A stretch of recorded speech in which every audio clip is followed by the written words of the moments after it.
Nama saya Harun Semonenggolan, saya mahasiswa dari Universitas Pakuan, Prodi Sastra Inggris, Fakultas Ilmu Sosial dan Budaya. Saya membuat video ini untuk menuntaskan tugas saya sebagai mahasiswa untuk ini untuk ulangan akhir semester di semester 4. Pembuatan video saya ini ditujukan untuk Bu Heni sebagai pengampu mata kuliah kesusahan Amerika Modern yang menjadi alasan saya untuk membuat video ini.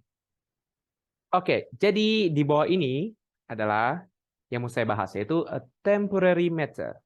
A temporary matter itu adalah sebuah cerita singkat yang terdapat dalam buku kumpulan cerita-cerita singkat oleh penulisnya, yaitu Jhumpa Lahiri, seorang perempuan berdarah India yang sekarang tinggal di USA. Jadi sebelumnya, kita lihat dulu, ini dia, Interpreter of Melodies-nya.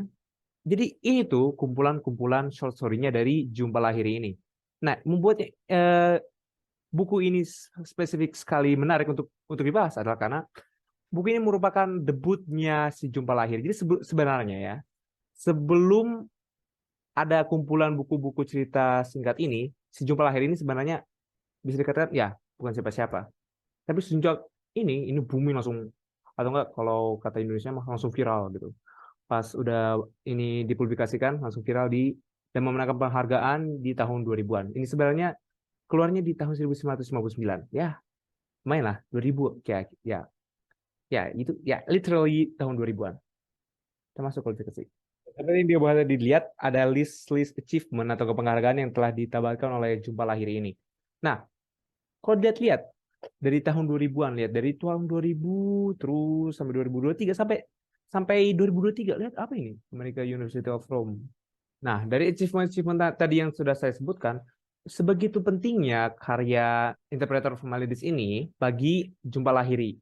Dan saya mengambil salah satu short story-nya dari Interpreter of Melodies ini, yaitu A Temporary Matter, karena itu yang paling pertama di list kumpulan-kumpulan short story itu di buku tersebut. Nah, terus kita udah membahas Interpreter of Melodies, kumpulan-kumpulan buku itu, terus si Jhumpa Lahiri, terus achievement ini, terus buat apa? Nah, jadi tujuan saya membuat video ini supaya kalian yang nonton, termasuk Bu ini, untuk ikut membaca buku A Temporary Matter ini, begitu. Nah, itu kan tadi kan ekstrinsiknya ya, di luar buku yang menarik yang saya bahas supaya kalian tertarik. Nah, sekarang mari kita bahas intrinsiknya atau apa yang di dalam buku ini yang bikin kalian menarik atau untuk worth it supaya kalian ikut turut membacanya dengan saya. Nah, jadi summarization-nya itu, jadi pertama itu tentang sebuah keluarga, yaitu sebuah pasangan lebih tepatnya, yaitu Shoba dan Sukumar. Nah, kedua orang pria dan wanita sebuah pasangan ini kehilangan bayinya. Ini bukan spoiler ya, emang ini diterangkan di awal-awal cerita. Jadi emang settingnya di awal itu mereka kehilangan bayi. Terus habis itu karena kehilangan bayi itu mereka jadi kayak renggang gitu antara kedua belah pihak. Walaupun mereka pasang, walaupun mereka tetap tinggal di rumah, serumah tapi nggak kayak beneran pasangan gitu. Jadi mereka tinggal serumah, tapi nggak tidur bareng, nggak makan bareng. Jadi ke kawan sekamar. Ini lebih buruk daripada serumah karena tidak ada komunikasi karena si Sukumar suaminya itu merasa dia tertuduh gitu. Dia merasa kayak dia tuh gagal menjadi seorang ayah. Ya, jadi Sukumar tuh ayahnya, Soba itu ibunya atau enggak istri. Jadi Sukumar ini merasa bersalah dan juga mertuanya juga menganggap dia yang bersalah karena Soba ini atau istrinya ini mengalami keguguran gitu. Karena si Sukumar ini dia pergi keluar untuk berusaha pendidikannya ditingkatin lagi gitu. Walaupun si Sukumarnya ini, walaupun si suaminya ini sebenarnya dari awal emang nggak mau gitu karena kan udah hamil tua dan bisa kapan aja lahiran, tapi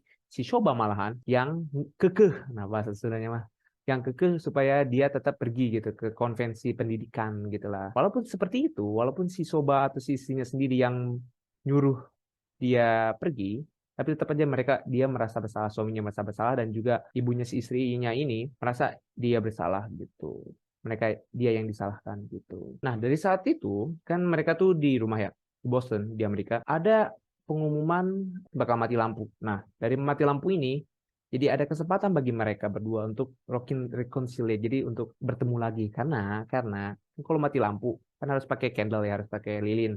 Nah, lilinnya tuh cuma dikit, cuma ada satu. Jadi mereka harus makan bareng karena sebelumnya mereka nggak pernah makan bareng. Dari peristiwa kemati lampuan rumah ini itu menjadi terbuka, mereka jadi tahu, oh ternyata gini loh, ternyata gitu loh. Jadi mereka saling mengungkap kerahasiaan. supaya dari terbukanya kerahasiaan-kerahasiaan di antara mereka ini terbuka gitu, jalan komunikasi mereka berdua supaya jadi pasangan lagi. Nah, tapi enggak seperti itu loh. Di akhir kan 3 hari ya, 3 hari bakal ada mati lampu. Nah, di hari akhir itu akan ada wah banget, saya nggak akan ngasih tahu spoiler karena itu bakal jadi spoiler. Jadi baca. Nah, jadi dari summarization-nya ini juga ada komponen-komponen menarik yang akan saya berikan kepada kalian supaya kalian juga tertarik. Nah, jadi yang pertama itu ada guilt and relief.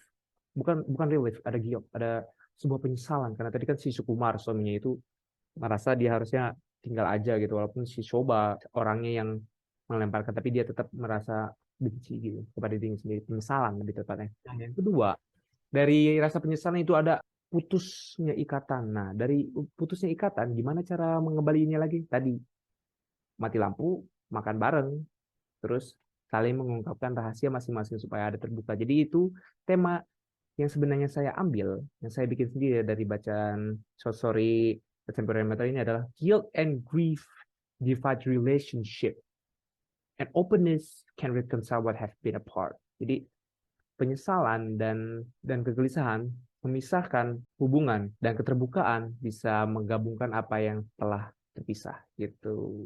Oh iya, ada juga beberapa simbolisme seperti kayak di title-nya kan namanya kan A Temporary Matter. Jadi ada simbolisme judulnya. Jadi maksudnya pernikahan mereka berdua cuma hanya berharga sementara gitu. Ya sedikit ironis gitu. Terus juga ada simbolisme kegelapan, mati lampunya itu sendiri, terus ada simbolisme candle yaitu lilinnya itu sendiri di mana kegelapan tuh memulai ya sesuatu yang buruk tapi malah jadi memulai sesuatu yang baru, memulai sesuatu yang barunya itu dari light, dari candle, dari lilin ini gitu. Jadi kegelapan ada cahaya dan dari cahaya itu bisa menggabungkan sesuatu yang telah terpotong, ada keterbukaan gitu dari sebuah kegelapan dan titik keterangan gitu. Nah, tadi kan aku udah ceritain ekstrinsiknya, penulisnya bagus, terus banyak awards-nya, kenapa kalian harus baca, terus juga intrinsiknya, tadi aku ceritain short story-nya, tadi aku jelasin plot-plotnya secara ringkas, terus aku jelasin juga ada simbolisme di situ dan juga ada yang bikin mind blowing